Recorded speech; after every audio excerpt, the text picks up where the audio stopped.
ଏମିତି ପରୀକ୍ଷା କଲେ ମୁଁ ବାଧ୍ୟ ହୋଇ ଗୋଟେ ଚାଇନା ମାଲକୁ ଗୋଟେ ପଞ୍ଜାବୀ ଢାବାରୁ ଆଣିକି ରଖିଲି।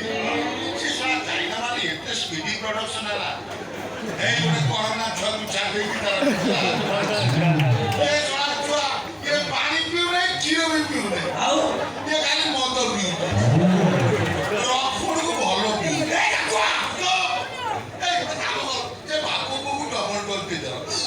ଡବଲ ଦେଇ ଗୋଟେ ଘରେ ନେଇ ଚାପ କିନ୍ତୁ ତାର ବାପ ପୁଅ ବଢା